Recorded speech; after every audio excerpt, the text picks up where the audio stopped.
Lythe Pillay just broke a record nobody was supposed to touch. For 33 years, the fastest relay split in 400-meter history belonged to one man, Michael Johnson, an Olympic legend, a world record holder. A name almost nobody believed would ever disappear from the top of that list. Until now, because what happened in Botswana has divided the entire track world. Some fans are calling it the greatest relay leg ever run.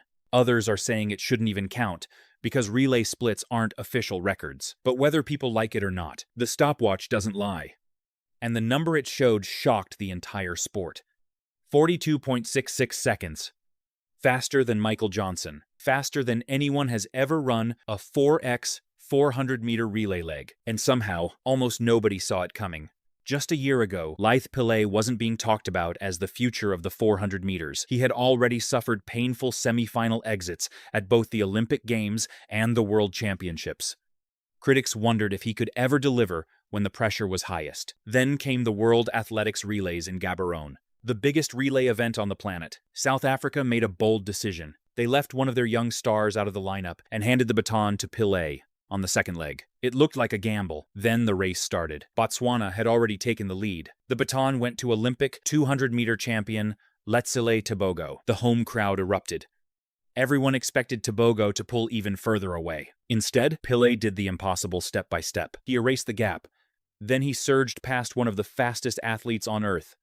Tebogo still produced an incredible 43.5 relay split. Yet Pillay beat him by almost a full second. When the split appeared, nobody believed it. Not the crowd, not the commentators, not even Pillay himself. 42.66 seconds. Breaking Michael Johnson's legendary 42.94 from 1,993. A mark that had survived Olympic Games, World Championships, and 3 decades of elite sprinting. Gone. But here's where the debate begins. Relay splits aren't the same as open 400-meter races. Athletes receive a running start. The exchange changes everything. So does this mean Lythe Pillay is suddenly capable of running 42 seconds individually? Not necessarily, but it does prove one thing. The engine is there. His personal best is 44.31. Now the entire athletics world wants to know, how fast can he really run by himself? Because South Africa suddenly looks terrifying. Wade van Niekerk, Zakithi Nene Lythe Pillay, one of the strongest 400-meter programs anywhere in the world. And with major championships approaching, the timing couldn't be better.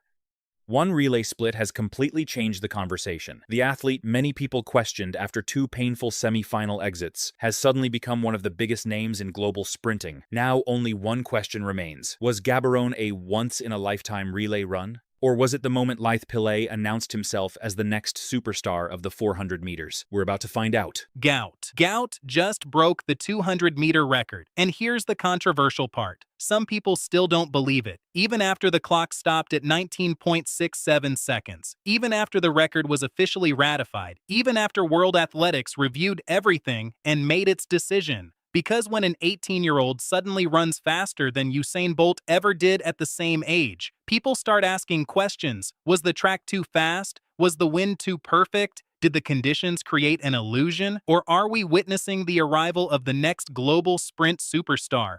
The debate exploded after April 12th at the Australian Championships. Gout Gout crossed the finish line in 19.67 seconds, a time that shattered his previous best, a time that broke the Australian national record, and a time that broke the world under-20 record. But almost immediately, critics started talking. The wind reading was plus 1.7 meters per second. Still legal, but close enough for some people to complain. Then they noticed something else. Almost everyone in the race ran personal bests. 7 athletes improved, some by huge margins. And suddenly social media had a new theory. Maybe the performance wasn't real. Maybe the conditions were doing all the work. But here's what many people ignored. The track in Sydney had just been completely resurfaced. A brand new high-performance surface designed to return more energy with every step. Fast tracks create fast times. That's not suspicious. That's science. And Gout wasn't exactly coming out of nowhere. A year earlier, he had already run 19.98 seconds.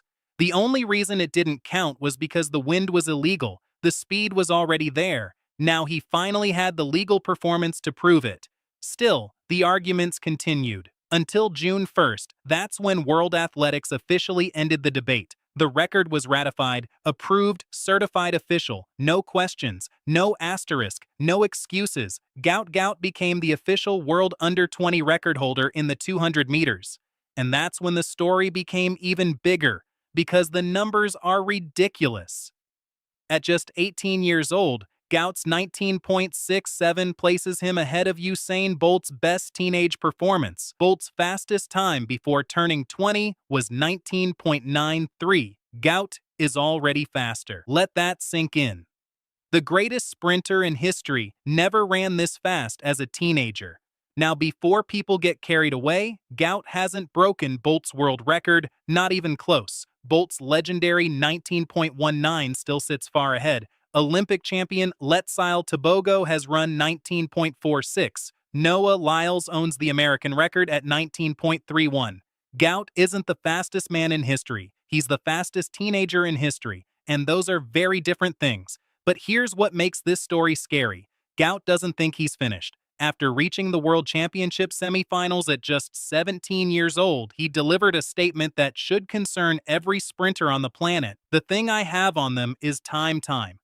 That's what nobody can teach, that's what nobody can buy, and that's what Gout has more of than anyone else. Now comes the biggest test of his career, the Diamond League in Oslo. His senior debut, his first race against Olympic champion Letsile Tebogo, the man who already owns Olympic gold, the man who has run 19.46, the man many believe is the future of the 200 meters. But now there's a new name entering the conversation, a teenager, a record holder, a sprinter who just forced the entire sport to pay attention. And that's why Oslo matters, because for the first time, Gout Gout won't just be racing the clock, he'll be racing the best. The doubters say he isn't ready. The believers think he's the next global superstar. And in just a few seconds on the track, we're about to find out who's right.